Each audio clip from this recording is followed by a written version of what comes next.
Hello, junkies. Guess what? My novel, Aliens Phalanx, was nominated for a Dragon Award for the Best Media Tie-In Novel. Also, probably best novel of all time. I mean, who are we kidding here? The Dragon Awards are a set of literary and media awards voted on by fans and presented annually since 2016 by DragonCon for excellence in various categories of science fiction, fantasy, horror novels, movies, television, and games. You can sign up to vote for Aliens Phalanx for free over at dragoncon.org/awards. In the middle of that page is yellow text that says, click here to register, with the here in yellow. Get over there, slap it, flip it, rub it down, register, be ready to vote. Now, it's well known that I don't write the kind of fiction that is currently in vogue for awards. I've always said that awards often go to the right author with the right book at the right time. And the right author's cyclical and the right book, it's all over the place with these awards. But the Dragon Award is more of a People's Choice Award. Anyone can vote. You don't have to be part of an organization. You don't have to go to a Worldcon, etc. And since I am well known to be the people's author, it seems like an ideal fit.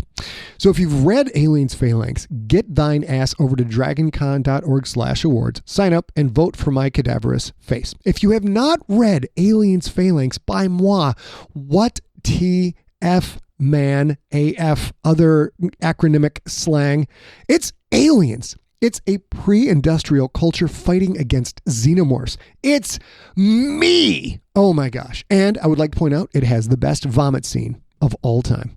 Movies, TV, doesn't matter. There should be a separate awards for vomit scenes, and I should have swept all of them. Let's now get back to business. Let's jump into our Wayback Machine and travel to the year 2007 when I was writing and podcasting a chapter of a book called Nocturnal each and every week. Here we go with the original Talkie Talk for episode number 28, followed by episode number 28, its own damn self. Enjoy.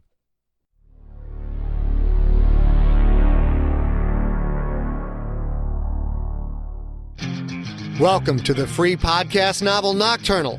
This is episode number 28. 1 full hour of all kinds of good stuff. Nocturnal is a podcast-only novel you can't buy in stores and you can't peek at the end. Written and performed by Scott Sigler. More information and more free stories available at scottsigler.com. This book contains adult language, mature situations, and lots of violence. And for all of you who bitch that there hasn't been enough violence, this episode is for you.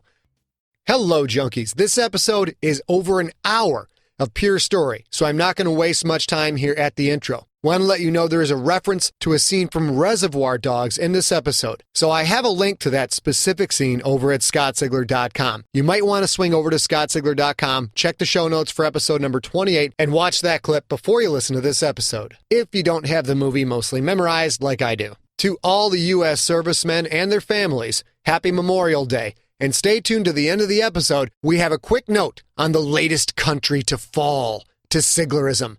Fire up the plaid tanks, junkies! Let's roll!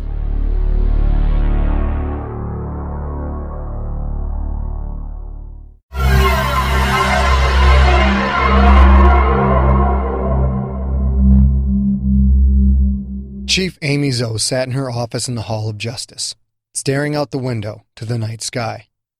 It was foggy outside, which was no big surprise for San Francisco.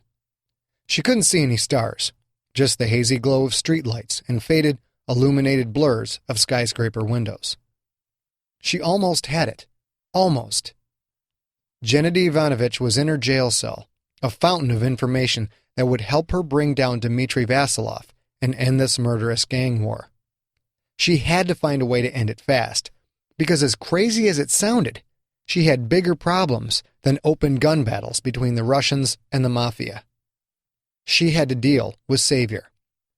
The last time he'd been off the street, San Francisco had become a nightmare, a horror fest, city alleys filled with bodies. And she didn't even want to think about the parks, with the savagery committed upon the homeless. That was the only way they managed to keep somewhat of a lid on the body count. No one really cared about the homeless. And it had been her fault. her fault, because she put the case together that sent Jebediah Erikson to the insane asylum. Only after the case had been rolling, only after it was too late, too public to keep him out of that place, only then did Francis Parkmeyer bring her in as his partner. Only then did she learn of the centuries-old secret of the San Francisco Police Department. Saviour saves lives by killing the bad guys. Judge, jury, executioner. And a damn good executioner at that. She'd put Erikson away, and after a few months, the horror began. The killers, Marie's children, they knew he was gone. It took them a while, but they found out. And like cockroaches when the lights go off, they came out of their hiding places. Things went from bad to worse, and kept escalating until Parkmeyer pulled the right strings and got Erikson released from the asylum. Amy knew the secret, and protection of that secret fell to her. Over the years, she'd done what had to be done. She'd roughed up Michael Yo, that paranormal investigator who was getting too close.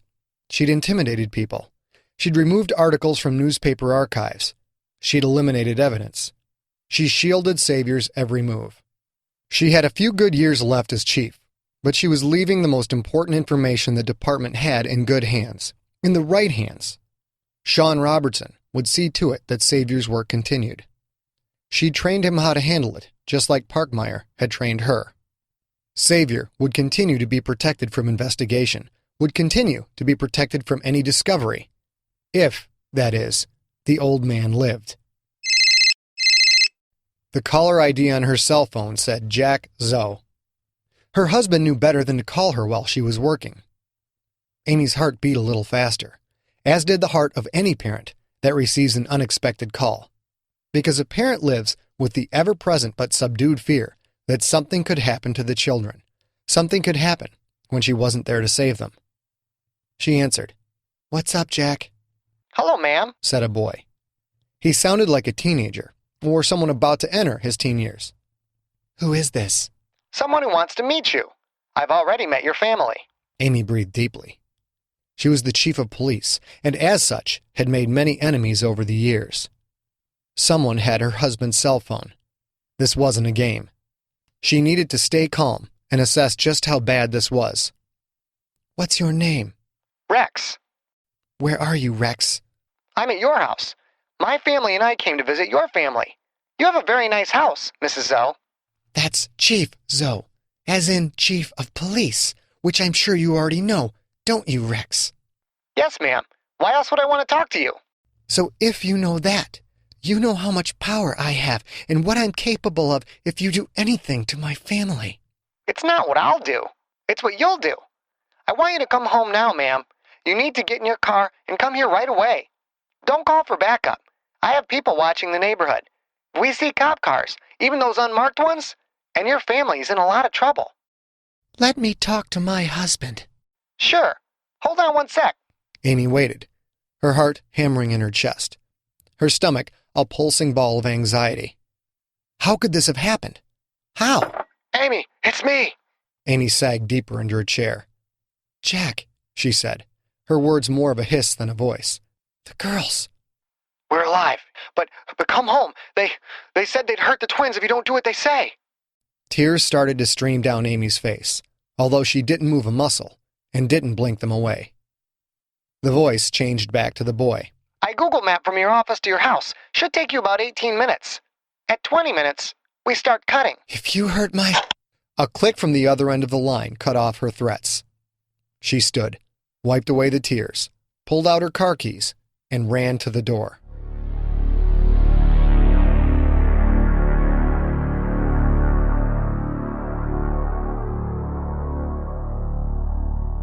Brian Clauser pulled up to his father's house to find his dad sitting on the front steps, Bud Light already in hand. 5 more bottles sat in a sixer at his feet. He wore beat-up jeans, black socks with no shoes, and the ever-present white wife-beater. When Brian got out of the car, his father stood and reached for the front door. "Don't bother," Brian said. His father stopped and turned. "Well, don't you want to talk? Pookie called, said you'd probably be coming over." "That guy's on the phone more than a teenage girl," Brian said. "I'm here, but I don't want to go inside, because this won't take long." I know. I know you're not my father. Why didn't you tell me? John Clauser stared for a moment, then shrugged. He shrugged. Bryan wanted to punch him right in the face. It didn't matter, he said. It still doesn't matter. You're my son. That's horse shit. I don't even know who the fuck I am. You're my son. I don't give a fuck about birth certificates, adoption papers, or any of that shit. I wiped your ass and changed your diapers. I cleaned up your puke. When you got sick, I felt like someone was chopping at my heart with a goddamn cleaver. You just coughing to sound scared me worse than any fight I've ever been in. No, I'm not finished. I took your ass to school. I hauled you to soccer practice. I watched every wrestling match you ever had, and when someone put you on your back, I had to grab the damn bleachers because it was all I could do to not come out on the mat and kick the other kid right in the head. I'm the one that taught you right from wrong. You think that this shit'll hurt me more than it hurt you stuff is bullshit? You have no idea, boy. Every time I had to discipline you was worse than the time before. Then you became a cop and got so wrapped up in work that you forgot to call home, and I had to call your damn partner every day to even know if you were alive. Whatever. Whatever my ass. Do you know I've talked to Pookie Chang every day for the last 5.5 years? Every fucking day. Because I needed to know you're alive, that you're safe. But I don't want to get in your way. I don't want to interfere with your life. Pookie sure does like that phone. Forget Pookie. You are my son. You will always be my son. I'll kick the shit out of any man that says otherwise, including you. I don't care who you are, what heroics you pull, or how bad you fuck up. Nothing is going to change that. I wouldn't be so sure. And I'm not your son. I'm just some kid you lied to. It was the right thing to do, and I'd do it all over again. I don't know how you found out. I'm sorry you did. But you can stash the guilt trips, because I wouldn't change a thing. So how'd it go down, Dad? Did you get a good deal on me in the white slavery market? John sat back down on the porch. The conversation was clearly taking it out of him. He looked weak. The expression on his face, that sagging posture, Bryan had seen it only once before, when his mother had died. We had this homeless guy in the neighborhood back then. Harvey was his name. I don't know his last name. It was a different time back then. Not so many homeless as now. The neighborhood kind of watched out for Harvey. He was a Vietnam vet. That made him dirt to the freeloading fucking hippies in the city, but to a lot of us, that made him a hero. We'd give him food, clothes. One day, Harvey just disappeared. We didn't worry about it that much. Sometimes he just went off to different parts of the city, but he always came back. That time he came back a week later, but he had a baby. Bryan thought of Aggie James. What was the connection with homeless people? Yeah, and how much did he charge you? John's eyes snapped up to look at Bryan. The eyes were full of pain, and that was good, because Bryan wanted John Clauser to hurt. We didn't buy you, you little shit. Harvey begged us to take you in. You gotta understand, Harvey was a real mess in the head. He said he knew your mother and I would make good parents. That bitch wasn't my mother. John's expression suddenly turned from anguish to cold-eyed aggression. Bryan felt himself instinctively take a half-step back. He could trash his father in all of 5 seconds, but that didn't change an ingrained response from a childhood with a strict father who did what he had to do to keep a wild son in check. John Clauser had always given very clear descriptions of what behavior was acceptable and unacceptable. He drew a fine line in the sand. On one side was good behavior, and if you stayed on that side, the man would move mountains for you.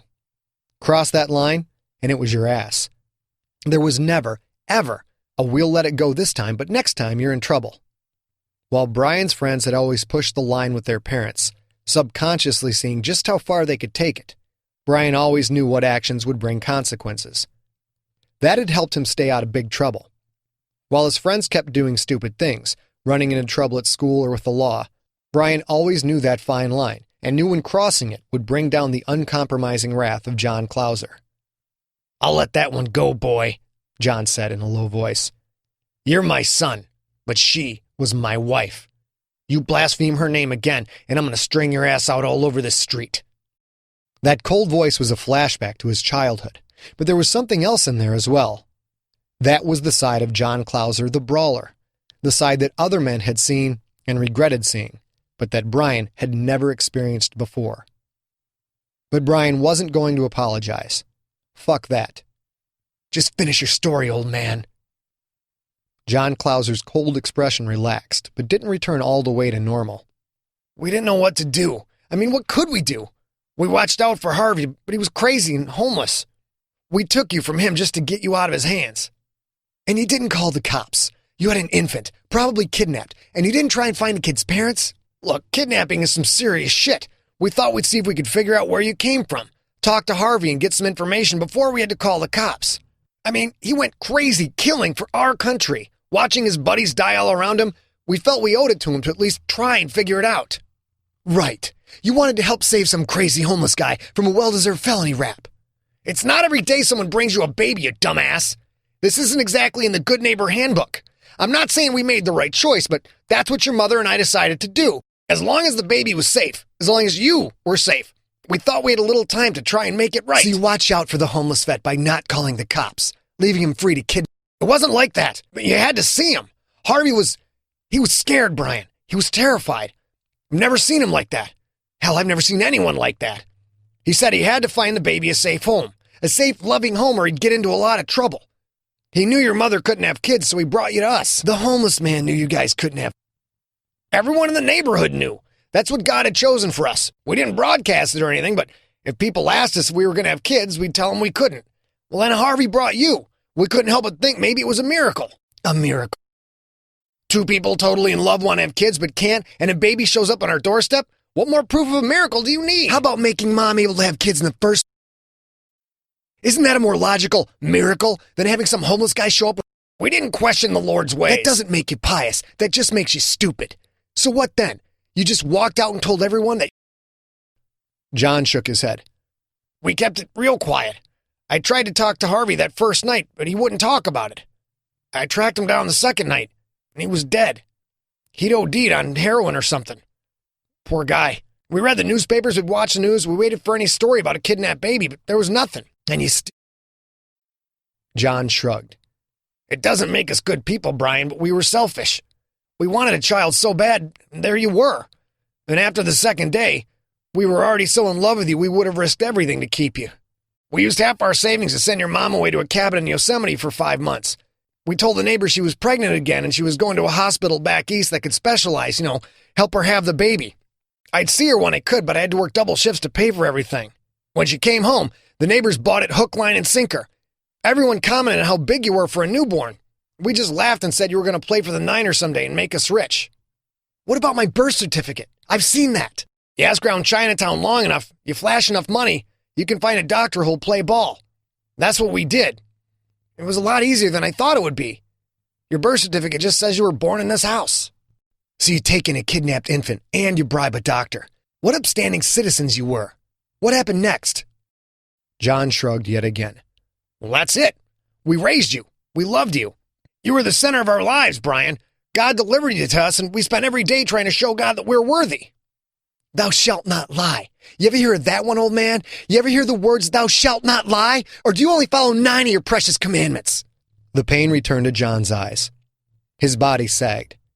He looked like exactly what Bryan used as an insult. He looked like an old man. We forgot about it, he said. I know that sounds like a cop-out, but we did. You were our child. I can't explain it, son. Maybe it was the wrong thing to do, but that was a decision your mother and I made. Bryan just stared at John Clauser. Just stared at the man who'd lied to him his entire life. He felt himself torn in 2 directions. Part of him hated John Clauser, hated the man with every fiber of his being. And the other half saw John's pain, remembered all the love in a great childhood, and wanted to reach out to him. The first half, however, was far stronger. You're not my father. You never were. You never will be. John's head dropped, and his body shook a little as he started to cry. Bryan turned away, got in his car, and drove off. There was one place left where he could get some answers.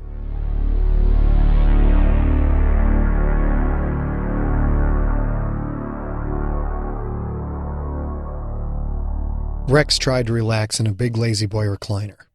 Sly said it was the chair most like a throne, so Rex should sit in it. Rex's feet didn't quite reach the extended footpad, so his heels dangled in the space between the pad and the seat cushion. I like this movie, Sly said. These people are so whiny. Just kill them already. Oh, don't worry about that. They die. They watched Reservoir Dogs on Chief Amy Zoe's flat panel TV. It was one of Rex's favorite movies. He'd found it in the Zoe's DVD collection. Would pass the time until she got home. Rex's plan was coming together quite well. Mr. Robertson had called to report that Parkmeyer was dead. Robin Hudson and Stone Mason were next, soon to be followed by Brian Clouser and Pookie Chang.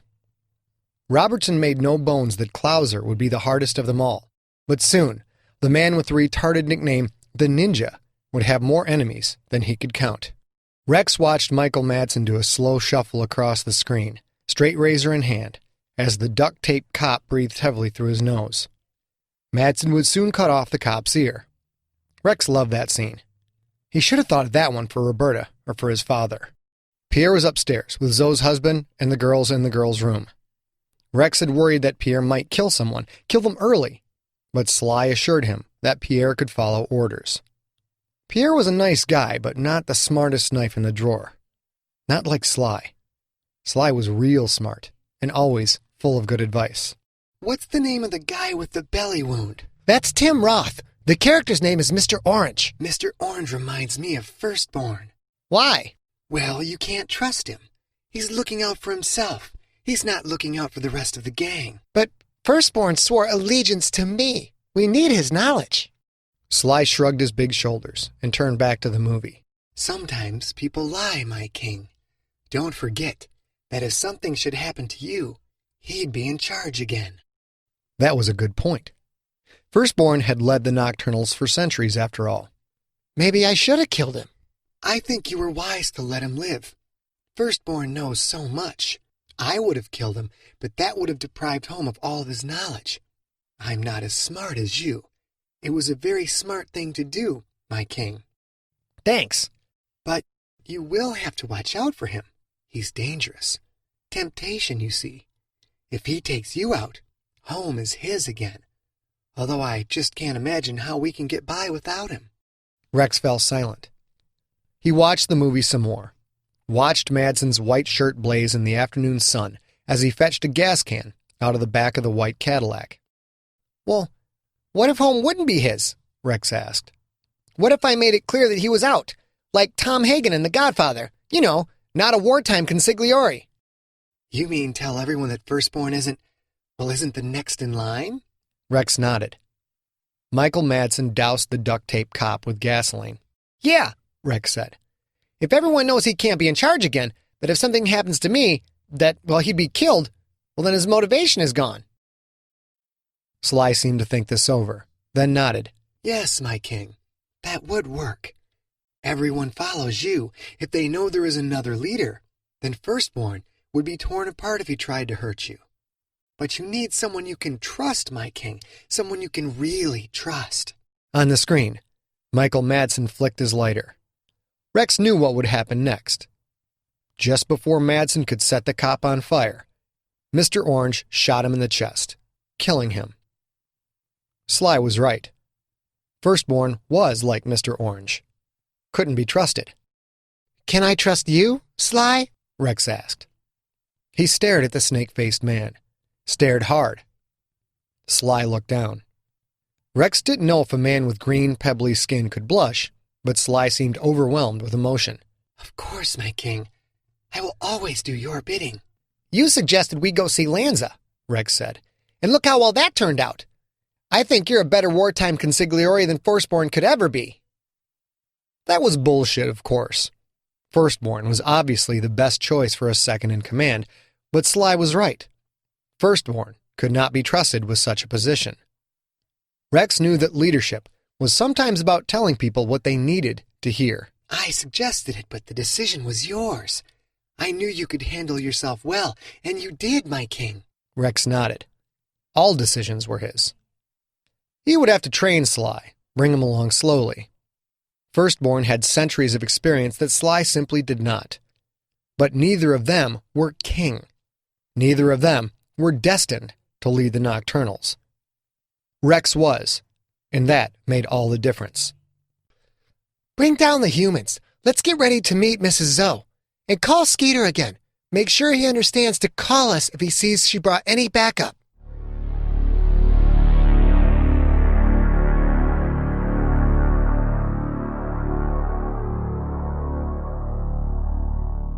Pookie sat in his car on Jackson Street, staring at his notepad, mulling the scribbles he'd just jotted down during a phone call to the office of the San Francisco County Clerk.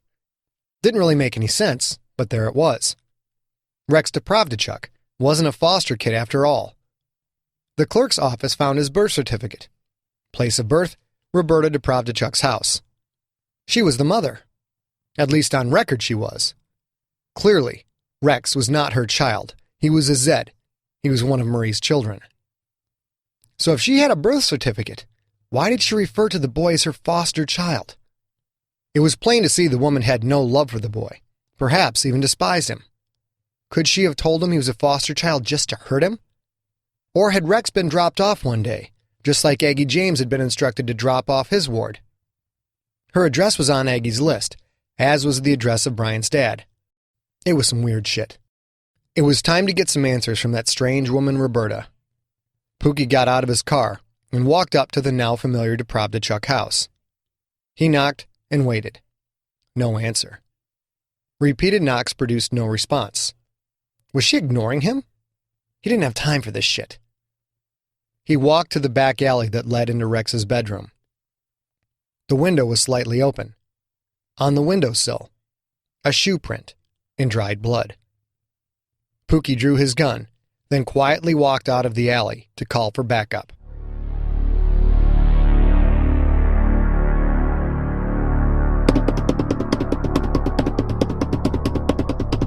Robin waited for the test results to come back. She sat in her desk chair, pounding out a beat on the edge of the desktop, using just her pointer fingers as drumsticks, whapping away, mesmerized by the repeating pattern. Suddenly, Stone's right hand gently reached down, covering hers and stopping the drumming. She looked up at him. "Why did you do that?" "You've been hammering on the exact same repetitive 16th beat pattern for 10 minutes straight." "No, I haven't. I just hit it a few times." Stone shook his head. 10 minutes, Robin. I watched and I counted." She shrugged her shoulders. It hadn't been 10 minutes. She knew it, but Stone could believe whatever he wanted. He moved his hand from her drumming fingers to her shoulder. "Robin, what are you on?" She felt a cold blossoming up in her chest.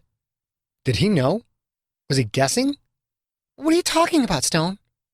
"Give it a rest," Stone said. "You're on something, and you have been for a while." He took his hand off her shoulder and held it in front of her, palm up. "Let's have it." She looked down at the ground, not moving, not speaking. Stone shook his open palm once. Robin slowly reached into her lab coat pocket, took out the vial of Benny's, and handed it to him. He held up the vial and read it. "Honestly, Robin, a carafe or two of black coffee wouldn't do the trick?"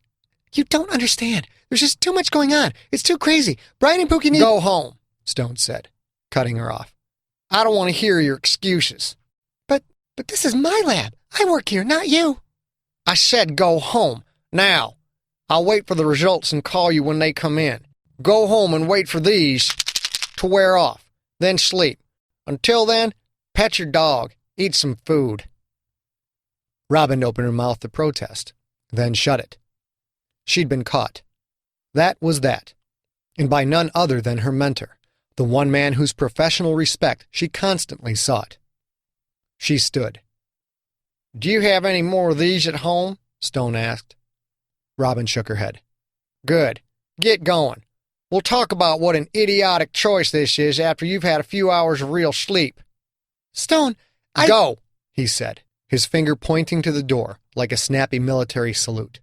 Robin hung her head, grabbed her coat, and walked out the door.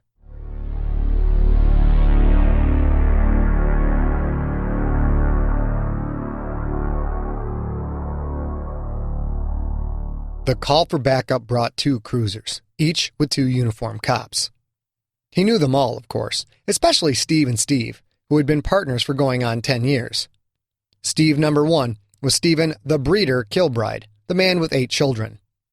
Steve number 2 was Steve Staples, the guy who always brought his band Brown Julius to the annual police cruise on that old Liberty ship, the SS Jeremiah O'Brien.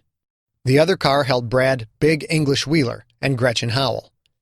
Big English was an immigrant who, despite 7 years as a U.S. citizen, still talked in a thick Cockney accent. Gretchen was pretty hot for a cop and did her best to dumb down her looks while on duty. After they'd each downed a half-dozen shots of Tuaca on last year's cruise, Pookie had made out with her in the O'Brien's loud-ass engine room. Neither of them had mentioned the incident again. As far as Pookie knew, Gretchen's hubby had never found out, and he wanted to keep it that way. The blood on the windowsill was dry. Whatever caused that blood to be spilled had happened at least 6 hours ago. Pookie knew there wouldn't be an answer, but he knocked on the front door again anyway. "This is the police! Please answer the door!" Nothing. "We have reason to believe someone is injured inside this house. We will break down the door if you do not answer." Still nothing. Pookie nodded to Big English, who reared back with his size 14 foot and smashed the door open with one kick.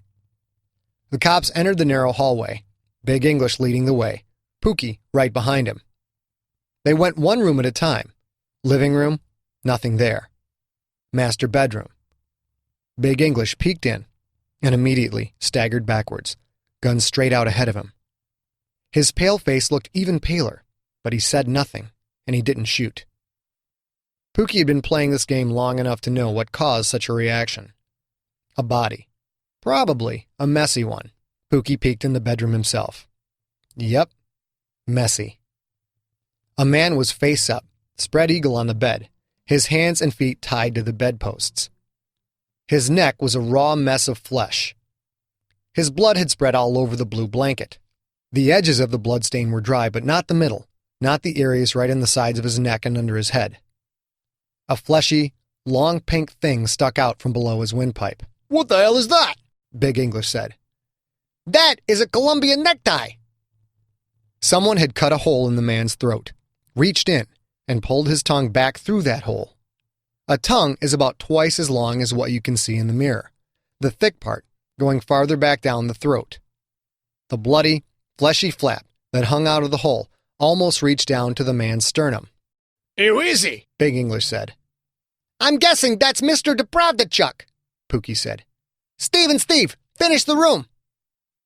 Kilbride and Staples moved into the bedroom to check the closet, while Pookie, Big English, and Gretchen moved farther into the house. Nothing in the first bathroom, but the second one showed a pair of bloody footprints leading out from under the closed door, down the hall, into Rex's room. The footprints were dry. "Open the door, Biggs," Pookie said.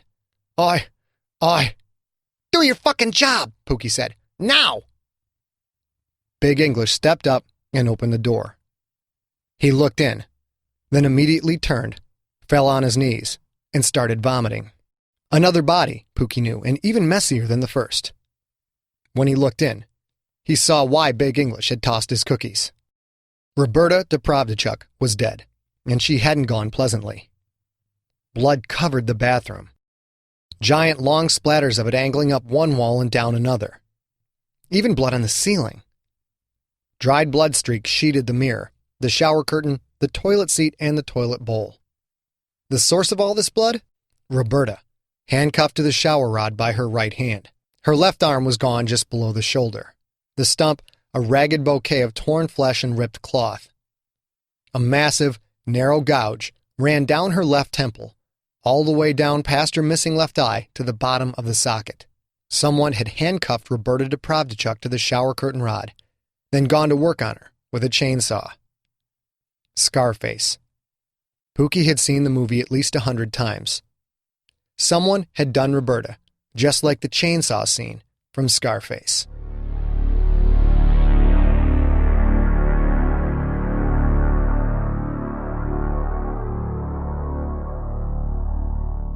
Tard looked a lot like part of a gnarled tree trunk. Golden Gate Park had many Australian tea trees that lined the sides of the walking paths, foot-thick trunks twisting corkscrew-like back on themselves, creating a thick patch that any little boy worth his salt would instantly declare a fort that would stand fast against all sorts of imagined enemies. There were no lights this deep in the park, just the illumination of a half-moon filtering through the tall pines reaching above. Firstborn himself could be standing right there, and he wouldn't even know Tard was around. Tard looked an awful lot like wood, but that didn't stop his heart from kicking like a mule.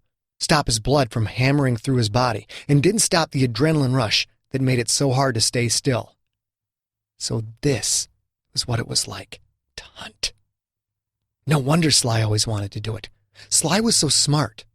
Tard had never hunted before. He couldn't stop his toes from wiggling. His toes never wiggled. He was chameleon after all, and he could sit still for hours and hours. He stilled his toes. He moved only his eyes, watching the prey move down the dirt path, move towards him. Teenage humans, a boy and a girl, holding hands. No one would hold chameleon's hands, and that wasn't fair. Why should they get to do that? He had always wanted to punish the people he saw, the people holding hands, kissing, but he had never really entertained the thought, because Saviour killed those that hunted randomly. But Saviour wasn't out there anymore. He was in a hospital. The teenage couple walked closer. They would step right in front of Tard's hiding spot, maybe only a foot away, just a grab away.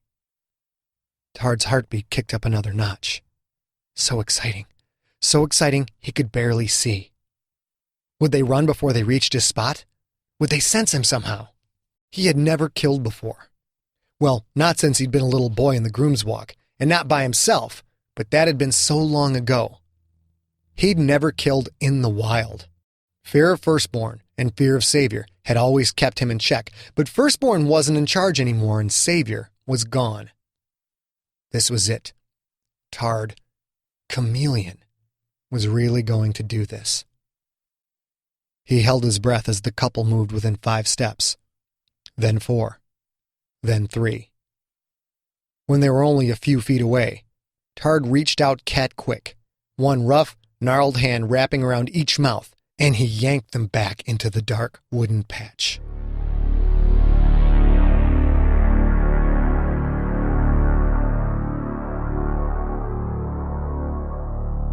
Bryan pounded on the front door. He hit it so hard the paint chipped. That should have hurt his hand, but he didn't feel a thing. He couldn't bring himself to hit his father, but the men in this house were not John Clauser. He pounded again. 2 seconds later, the door opened, and there stood Alder Jessup. Black combat boots, black jeans with a silver-studded leather belt, silver bracelets and rings. His outfit looked identical to the last time, except now he wore a black Trivium Band t-shirt instead of the one that had read Kill Switch Engage. Not you again, Adam said with a sneer. You ain't getting in this time without a warrant, yo. You got a warrant?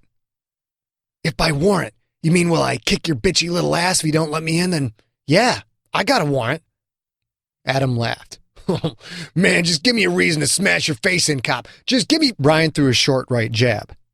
Adam's head snapped back, and he stumbled into the foyer. He looked a little shocked. Bryan stepped inside the house and kicked the door closed with his right heel. Adam's hands shot up to his bleeding nose. He looked at his fingers, at his blood, then snarled and reached to the small of his back. As he brought his hand back out, Bryan slid forward, grabbing Adam's arm at the wrist. Adam's hand held a silver .22 caliber Derringer. Holding Adam's wrist, Bryan grabbed the back of the man's neck and snapped him forward, landing a headbutt that echoed off the foyer's walls. Adam sagged. As he fell, Bryan easily removed the Derringer from Adam's now weak hand. You might want to stop, Bryan said, pocketing the weapon. I mean, I could do this all day, but your face doesn't look like it's having such a real good time. Adam blinked slowly. He groggily rolled to his hands and knees, trying to rise. I want some answers. The longer it takes me to get them, the more fucked up you get. He snapped a left-footed kick into Adam's ribs. Not as hard as he could, but hard enough to knock the man onto his side. Bryan reached back for another kick, but stopped when the woof of a silenced gun coincided with a shredded white spot appearing in the polished marble floor between his shoes. Splinters of marble shot into his inner feet and ankles, right through his shoes, like deep, high-powered bee stings. That will be quite enough, Alder Jessup said. Bryan managed to keep his feet planted. He looked up on the stairs to see Alder leaning against the polished wood railing, holding his cane in both hands. The cane's tip pointed to the broken spot between Bryan's feet. Alder moved his hand slightly, raising the tip to point right at Bryan's chest. "A cane gun?" Bryan said. "Seriously?" "Just sit down where you are," Alder said. "You're here without a warrant. You just assaulted my grandson. I've got 4 more shots in this cane. I will kill you where you stand." Bryan looked hard at the old man. The guy was so frail, he couldn't even stand on his own. Without the cane, he had to lean against the rail just to keep from falling. Yet the man's hands looked rock steady, as did the barrel of the cane. Bryan sat down and started taking off his shoes and socks to deal with the marble splinters in his feet and ankles. His socks were already soaked with blood. Alder eased himself down until he sat on the steps, halfway between the foyer and the second floor. The cane gun rested on his right knee, barrel still pointed at Bryan. A simple move, but it meant that Bryan would have to cover 20 feet just to reach him. Considering the accuracy of the shot the old man had placed between Bryan's feet, there was little doubt Alder would get him at least once, probably twice, if not with all 4 rounds. "Why did you come here?" Alder said. "I want answers," Bryan said. "I want all the answers. I'm tired of jacking off with this case. You and your boy are going to tell me who the fuck Jebediah Erikson really is, how long he's been the Saviour, why he kills Marie's children, and why he would try to kill me." Adam stood, wincing from the pain in his ribs and wiping blood away from his face with the back of his hand. "He tried to kill you," Alder said. "He tried to kill a police officer. I find that hard to believe." "He did. He fucking shot me." "Did he try to kill anyone else? Anyone who was with you?" Bryan shook his head. "No. And that was weird. He could have killed all of us. Took out 5 cops like it was as easy as wiping his ass. He could have killed all my friends, but he only tried to kill me." Alder and Adam exchanged a nervous glance. "He shot you, yo," Adam said. "I don't believe it. Show me." "I'm not going to strip for you, you little emo pervert." "Show us, officer," Alder said. "Consider it a small payment towards your answers." Bryan looked at Alder, then at Adam, then back. He shrugged, and without standing, he pulled off his black sweater, exposing the bandage on his shoulder. One pull removed that. Bryan stared defiantly at first Adam, then Alder. Adam took 2 steps forward, but stopped well short of Bryan's kicking distance. "How long ago did he shoot you?" "Couple of days," Bryan said. "Could have been worse." "Where?" Adam asked. "In my shoulder, you idiot. Can't you see it?" "No," Alder said. "We cannot." Bryan twisted his head to look at his shoulder. There was no mark, no scar, nothing. That didn't make any sense. He held up his hand, the one he'd cut when chasing Saviour up on the roof after the murder of Marco Gastineau. No mark there either. Not even the tiniest sliver of a scar. "That's weird," Bryan said. "Grandpa, he's one of them! Kill him!" Bryan heard Robin's voice in his head. "They all had the same mother." One of them. He was one of them. He was one of Marie's children. "Yeah, Gramps," Bryan said quietly. "Just do it. Just pull the trigger." "Grandpa, yo, give me the cane! If you won't do it, I will!" "Shut up," Alder said. "But Grandpa, I said shut your mouth!" Alder roared. Such a huge voice coming out of such a frail body, it made both Adam and Bryan fall instantly still. "Detective Clauser," Alder said, his normal old man voice once again in place. "You said that Saviour tried to kill you. He never fails, but yet here you are. Why didn't he finish the job?" The marble floor felt cold on Bryan's ass. He reached down to his left foot, pulling another small marble shard out of the bloody skin. "'Cause I stabbed him." "Stabbed him? I know the man well. That would not stop him. What, exactly, did you stab him with?" "I stabbed him with his own fucking knife, the big silver one." Alder and Adam exchanged glances again. Only this time, their expressions hinted at panic. Is Saviour dead?" Adam asked. "No, he's in the hospital." "You know he's in the hospital, right? You know, so like the police know." "Yeah, genius. Do you have a math degree to go with those PhDs of yours?" "Get up," Alder said to Bryan. "Adam, go get Detective Clauser the necessary gear and bring it to the car." Adam turned and ran out of the room. Alder struggled to stand, then came down the stairs towards Bryan, the cane once again being used for its form rather than its hidden function. What's going on here? The police know Erikson is in the hospital. That means word will get out. We have to get him out of there. I'm afraid I can't help you. I'm suspended. The cops there will arrest me on sight. Alder Jessup finished his slow walk up to Bryan. Then he reached down and slapped the younger man's face. Bryan just blinked. Do I have your attention now, you stupid man? Let me make this clear for you. If Marie's children find out that Saviour is hurt, they will try to kill him. If he's in hospital, they will stop at nothing to kill him there. People will get hurt. People will die. And if they do kill Saviour, this city will pile high with corpses. You are a police officer. You are sworn to protect the public, yes? Bryan nodded. You are the only one that can do this. You will help us get Saviour out of that hospital, and you will do it now. But I don't have the authority to do that. I mean, if Marie's children attack, I don't even have any fucking weapons besides this little pea shooter. Authority is a relative term, Alder said, and you leave the weapons to us.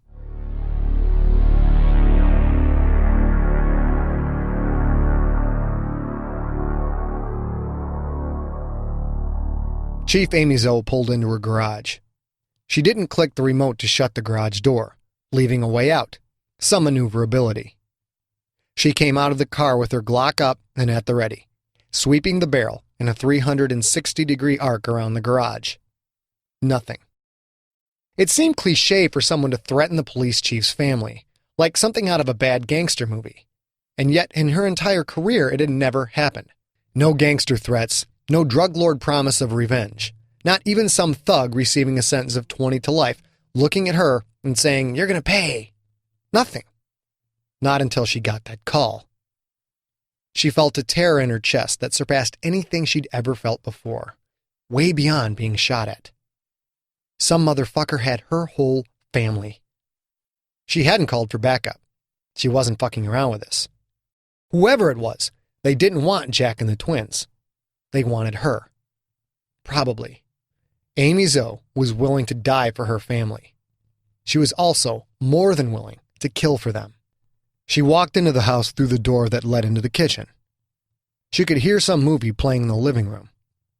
She moved as silently as she could, not really knowing why, hoping maybe the criminals were dumb enough to be overconfident, to let their guard down, that maybe she could sneak up on them and end this quick. She could hear something else, too. She could hear her daughter Tabs crying. A soft, muffled cry. A constant cry. Amy Zoe moved into the living room, the barrel of her Glock leading the way. What she saw stopped her cold. Monsters. Her husband on his knees, a gag tightly wrapped around his head and into his mouth, his hands tied behind his back. On his left, a whimpering, gagged Tabs, face streaked with tears, her arms wrapped in a death clutch around a teddy bear. On his right, Myrrh, who didn't really look scared. She was also gagged. Her face was also streaked with tears, but her expression reeked of anger and hatred, her head tilted down, eyes glaring out from under heavy black hair. And behind her family, monsters. 2 of them. One so big his head seemed to reach up to the ceiling. The thing had short brown fur and a long mouth, the bottom jaw skewed to the right, a long pink tongue hanging down off the left side. It wore a black tuxedo jacket and held a stockless AA-12 automatic shotgun. A shotgun pointed at the back of her daughter Tabs' head. The other monster, a man with a snake face and a bodybuilder's girth, wearing a pinstripe suit. No tie, his white shirt flared open at the collar, showing thick, green-skinned muscle beneath. This one held a .44 automag to the back of Myrrh's head. And in between them, standing as calmly as you please, standing behind her bound and gagged husband, stood a teenage boy, also in a pinstripe suit. Like the green-skinned man, the boy wore no tie. His white shirt flared open at the collar, showing a bony, hairless chest beneath. She knew instantly, without being told, that this boy was Rex, and that Rex was in charge. So she pointed the gun right at his face. "You're going to put those guns down and get out of my house," Zoe said. "You're going to do it now, or you're going to die." The boy just smiled. It wasn't an evil smile or anything like that. It was a pleasant smile, tolerant, but not quite condescending. The kind a nice kid gives to adults that he thinks are way uncool, but still okay. Then both your daughters will have their brains blown all over your living room, the boy said. It's up to you, Mrs. Zoe. Amy realized her hand was shaking and would throw off her aim. With a flick of her wrist and a pull of the trigger, she could kill the tall one, the brown, furred one, then maybe get a snapshot at the snake man. But could she do that before either of them pulled their triggers, murdering her beautiful daughters? She couldn't take that chance.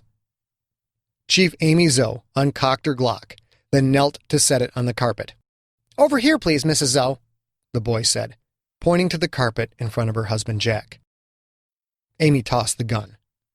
It fell with a light thud on the carpet. The boy calmly walked around Tabs, picked up the Glock, then walked back behind her family to once again stand between the two monsters.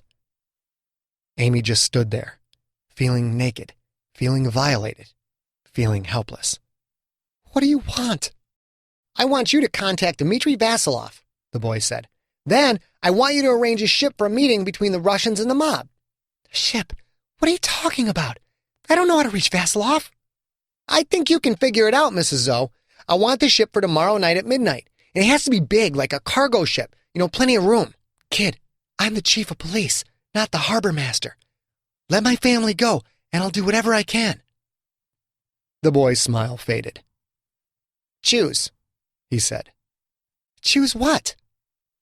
The boy spread his hands, the gesture taking in Amy Zoe's daughters and her husband. Choose which one dies. Amy's throat tightened. She tried to speak, but nothing came out. She had to get control of the situation. What was the first step in hostage negotiation? Why wasn't this boy cooperating? Which one, Mrs. Zoe? No, just don't kill anyone. The boy shook his head. It's too late for that, Mrs. Zoe. You can either choose one or I choose two. Her vision blurred briefly before a hot tear streaked down her cheek, leaving a cool feeling in its path. No, please, just kill me. Let them go. Her husband tried to shout something, but she couldn't understand him through the gag. I'm going to count down to 0, Rex said. Then I'll let my friends choose. I'll let Pierre go first. He's the one with the shotgun. He can kill whichever one he likes. Then Sly will pick one.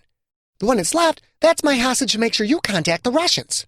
But I told you, I don't know how to contact Vasilov. If I did, he'd already be in custody. You'll figure something out, the boy said. Ready to count with me? No, look, I'll get the Russians, I swear. The boy nodded. I know you will, Mrs. Zoe. 5. This couldn't be happening. This just couldn't be happening. 4. Monsters with guns counting down her family, her daughters, the love of her life. 3. Look, I swear I can make this work. I can get money. I can get anything. 2. Amy's gaze snapped back and forth across her family. Tabs, then Jack, then Mur, then Jack, then Tabs. 1. Oh, Jesus Christ, how could this be happening? Not her daughters. Not her daughters. 0. Take Jack! Amy screamed, cutting Rex off before he could utter the second syllable of 0. Jack's eyes went wide with terror, maybe anger. She couldn't be sure. And he started to scream, but she couldn't understand him through the gag. Do what Mrs. Zoe says, Pierre, Rex said. Sly, make sure she stays honest. Mrs. Zoe, if you make a move, your daughter will join your husband. Sly picked up Mur with one arm, pinning her arms to her sides. She looked like a frail little doll. Sly put the barrel of the .44 under Mur's chin, pushing her head back just a little. Now the girl looked scared. She still looked angry, but the wide eyes betrayed real terror. Pierre reached out with one giant hand and grabbed Jack by the top of his head, big furry brown fingers wrapping down across the man's cheeks. Effortlessly, the monster lifted Jack right up off the ground. Jack started to kick, but his feet were bound as well. His body thrashed as he fought to break free. The boy stepped back to avoid Jack's kicking heels. Pierre never took the AA-12 off the back of Tabs' head. The girls started to scream against their gags. Don't! Was all Amy could say. Pierre tilted his dog head to the side, so the skewed jaws opened horizontally rather than vertically. The long white teeth glinted colored plasma reflections from the Reservoir Dogs movie before they closed on Jack's neck. There was the briefest second as the teeth penetrated the skin, a second that strung out like a DVD on pause. Then came the blood. Thin, spraying jets shot out of Jack's neck, splashing against Pierre's face, splashing on Tabs, falling on the carpet. Jack's body thrashed in a desperate, instinctive, helpless bid for survival. He screamed through the gag. Knees came up, then down, feet kicked back and forward, shoulders twisted, his arms fought against the ropes that would not break free. Amy heard herself screaming, heard words torn by panic and denial and anguish. "Oh, God, no, no!" Pierre let go of Jack's head, but the man didn't fall. His neck pinched tightly in the skewed jaws. Then Pierre shook his head like a dog with a chew toy. So fast, his head and Jack's head looked like a blur. The shake lasted only a violent second, then stopped. He shook again, this time with a growl. Amy could hear her husband's gag screams, any defiance gone. Now there were screams of pure pain and terror. Pierre shook again, harder, longer, and blood splattered on the flat panel TV screen. Amy heard a cracking sound and saw Pierre take a deep breath. The monster shook again, even harder this time, and Jack's head sailed across the room. Trailing blood, it landed in the lazy boy. His mouth seemed to chew weakly on the gag for a few long seconds. Then the head fell still. The girl's screams brought Amy back. She found herself lying on the carpet. She'd passed out. For the briefest of moments, she allowed herself to imagine it had all been a dream. But then she saw Tabs, gagged and screaming Tabs, her father's blood matting her black hair and dripping down her face. She saw the monster behind Tabs, a monster holding an automatic shotgun to the girl's head, a monster soaked with that same blood. She saw her daughter Mur held in a huge arm against the suited Snake Man. Mur kicked and fought, but Snakeface just ignored it. And in the middle of it all, Chief Amy Zoe saw the most evil creature in the world. A teenage boy wearing a pinstriped suit. "The meeting takes place tomorrow, Mrs. Zoe," the boy said. "The ship needs to board at 11:30, sail at midnight, into the bay. Dimitri and all his men need to be on it. If these things don't happen, and happen on time, I'm afraid you'll have to choose again." "I'll get it done. I swear. Just don't hurt my daughters." "That's up to you," the boy said. He tossed her a cell phone, then checked his watch. Diamonds flashed from the watch's gold face. "Call the stored number on this phone when you have the information for me, Mrs. Zoe. Now, if I was you, I'd probably get going." Amy nodded, then stood. "I need my gun," she said. Her voice sounded hoarse, and her throat hurt. The boy tossed her the Glock. Amy turned and staggered towards the door that led to the garage. With each step, she could hear the screams of her daughters, the gag screams that said, "Mommy, don't leave us. Mommy, save us." Those screams yanked at her adrenaline-stoked heart, almost as bad as the unforgettable horror of seeing her husband torn apart. There was no question who was in charge. That boy called the shots. If she wanted to save her daughters, she had to do what he said. She would save them.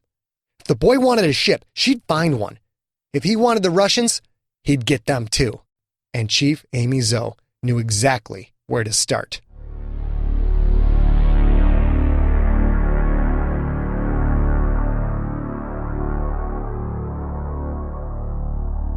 Sean Robertson walked through the halls of San Francisco Assisted Living. With Chief Zoe focused on the Russians, Robertson had known the call would come to him. He'd made sure he was close by. Not close enough to arouse any suspicion, but close enough to be at the scene shortly after the criminalist arrived to document the evidence. He walked up to the room that had belonged to Francis Parkmeyer. Had belonged, because Francis Parkmeyer was dead. Dealing with death at San Francisco Assisted Living was nothing new. Old people died all the time. That's just how the world works. Most of them, however, died from normal old age shit. They didn't die from gunshots.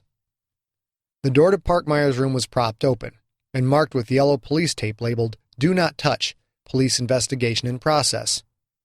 The door handle hung loosely from the wood, evidence that someone had kicked in the door. A man with a huge keychain pulling down on his belt and a weird hairline receding only on the left-hand side stood outside the door, shifting from one foot to the next. His hands fidgeted with a clipboard. The man saw Robertson coming and quickly walked up to intercept. "Are you Sub-Chief Robertson?" That's me. "I'm Chuck Baker. I'm the manager here at San Francisco Assisted Living. I want to say that our entire staff is at your disposal. If there's anything that you need, just let us know." Thank you, Mr. Baker. Would you mind staying out here for a little while longer while I look at the scene? Chuck nodded quickly and stepped aside. Of course. I'll be right out here." Robertson walked through the door. A photographer he didn't recognize was popping pictures left and right. Pictures of the dead old man on the bed. Pictures of the broken window. Pictures of the Smith & Wesson Model 4006 laying on the carpet at the foot of the bed. He did recognize the criminalist, Owen Kiefer Jones. It was rumored that Owen was a major pothead, but he never got caught and always did his job well. Owen, what do we have? Hey, Sub-Chief, Owen said. Seems you can't even get old in peace these days, man. Perp broke in and popped the Vic in the head twice. Then looks like he dropped the piece and went out the window. Robertson looked at the bed. Parkmeyer looked peaceful. He even seemed to have a small, relaxed smile on his face. He would have looked asleep were it not for the bloody black spot in his forehead where one bullet had hit, and the bloody, empty right eye socket that marked the pass of the second shot. It was a shame the old man had to go, but even if Chang and Clouser went down, there was no guarantee that someday someone else wouldn't come to chat with Parkmeyer. Robertson checked the window, hoping that monster got it right. Looked like he had. Most of the glass was gone. A few small, jagged chunks of the tempered material stayed stuck in the frame. The metal hooks of a rope ladder hung from the window. Sean walked to the window, making a show of not touching anything, and peeked out. He already knew how long the ladder was because he'd bought the fucking thing.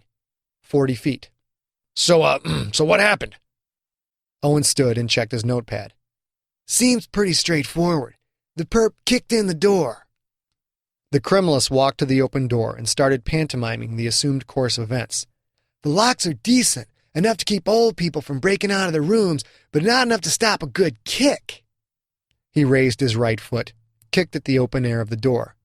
Guy smashes the door, walks in. He took 4 steps to the middle of the room, turned, and pointed his finger at Parkmeyer's corpse. He fires twice from a distance of 6 feet, scoring 2 headshots. Probably the Smith & Wesson, of course. We'll run ballistics as soon as we get it back to the lab. He snapped his hand open, like he was dropping something, then knelt and reached into an imaginary bag. He drops the gun to get the rope ladder out of a bag, or maybe a backpack. Maybe he also has something to smash open the glass, because we didn't see any blood or fibers on the window shards. He walked to the broken window. He smashes open the window, takes his time to make sure most of the glass is gone so it won't get cut. Then he puts the rope ladder on sill, scrambles down, and he's gone. Happens at maybe 2 a.m., maybe 3 a.m. If anybody else saw him go out the window, we haven't heard about it yet, and probably won't till the news broadcasts the story. And maybe somebody will call in. Well, it seems simple enough. Probably some old criminal hired a hitman to take Parkmeyer out for revenge. Someone would need detailed knowledge of the room, but if you knew what the room looked like, if you knew what floor he was on, it wouldn't take much planning. Owen nodded. The only thing that's weird is why would he break the glass? He came prepared with a rope ladder and all, man. The window has a latch. All he had to do was open it up, hook up the ladder, and go out. Sean shrugged. Maybe he got too excited, panicked. He did drop the gun after all, and that's not exactly a rational thing for a hitman to do. Which means it probably wasn't a hitman. Someone came here specifically to kill Parkmeyer, obviously, but they weren't a pro. Maybe they had some info about the room but didn't know the window would actually open, so they came prepared to break it. They weren't someone who does shit like this for a living. We run the serial on the gun? Already on it. Called it in first thing. They're running it now. Good. I'll be outside, talking to the manager. Let me know as soon as they call back. The old man may have been retired, but he was still a cop, and we're still going to get the bastard that did this. Robertson walked out of the room. Chuck Baker was waiting, hands still twitching on the clipboard. Mr. Baker, I saw security cameras coming in, and I see them up here in the hallway. You have a recording of tonight? He already knew the answer, but it never hurt to be sure. We don't keep recordings. We usually don't even have any security issues. The patients, you see, they don't cause a lot of trouble. The cameras cover the front and rear doors and the hallways, but our security is, how to say this delicately, not very attentive. So your security guard didn't see anything? Well, our security guard is also the night nurse, you see, so he had to attend to several patients through the night and was therefore, away from the camera bank. Repeatedly. The murderer could have entered it several times. Robertson nodded, satisfied. He'd counted on that for his plan. It was an old folks' home, for God's sakes. They had no reason to keep a tight lid on security. What was the worst that could happen? A few tapioca pudding snack packs being stolen from the kitchen? Even if they had recordings, they'd just be wondering what technical glitch resulted in showing no perp entering Parkmeyer's room. That would have to be the answer, of course, because the only other way to get into a 6th floor room with no fire escape was to fly. And no one could fly. Mr. Baker, I need to know who's been here to see Parkmeyer recently. Well, he doesn't get a lot of visitors, just those 2 detectives that visited a few times. Detectives? You mean San Francisco police detectives? Baker nodded. Yes, Bryan Clouser and Pookie Chang. They visited here at least twice in the past week that I know of. How can you be sure it was those 2? Well, because I helped them. They said they were investigating a case. I could also check the visitor's log to see if they came in more often than that. Would you do that, please? Check the logs and give me give me dates and times of any visit by Clouser and Chang. Anyone else, of course, but especially those 2. Baker nodded and walked off. Cell phone pressed to his ear. Owen came out of the room and ran toward Sean. Sub-Chief, we got a hit back on the weapon serial number, man. It's pretty messed up. The weapon is police issue. It's registered to Detective Bryan Clouser. What? The ninja? That can't be. There must be some mistake. Owen shook his head. No, sir, I had him run it twice. Then I reread the serial and had him run it a 3rd time, just to be sure. It's Bryan Clouser's gun. And the manager just told me that Clouser and Chang have been here at least twice to talk to Parkmeyer. Get the fuck out of here, Owen said. Why are they talking to Parkmeyer? That's what we're going to find out. He pulled out his cell phone and dialed dispatch. This is Sub-Chief Sean Robertson. I need an APB out for Detective Bryan Clouser and Pookie Chang. They are to be taken into custody immediately. Be warned, Clouser is now wanted as a suspect in the murder of retired Detective Francis Parkmeyer. If he killed one cop, he'll kill another. Clouser is to be considered armed and extremely dangerous.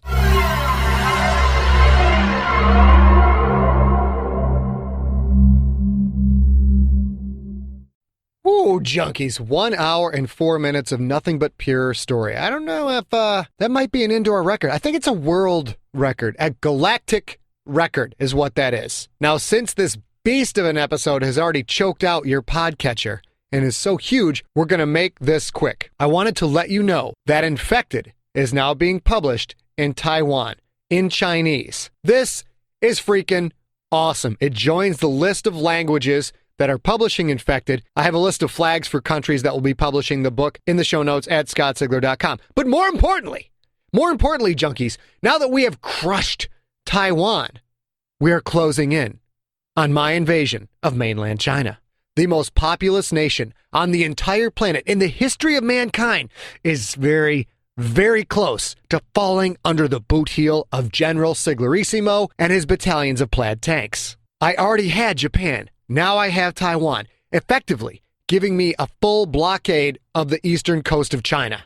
I've got them boxed in with Russia to the north, which I have already conquered, and Australia to the south. Thanks to the Ecus Publishing House in Taiwan, who will be publishing Infected either at the end of 2008 or sometime early in 2009, we've got China boxed in.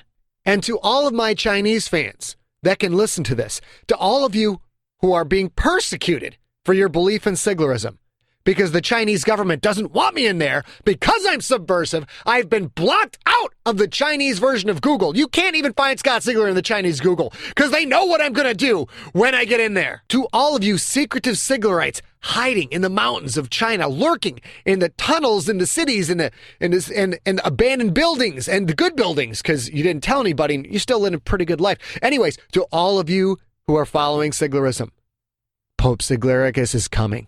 He will be there to rescue you. Just hold on. Keep getting your pirated podcasts. Keep downloading your PDFs. Keep getting all of that Siglerism stuff, and the Pope will march on China. That's it for this week, junkies. Catch you next week with episode 29.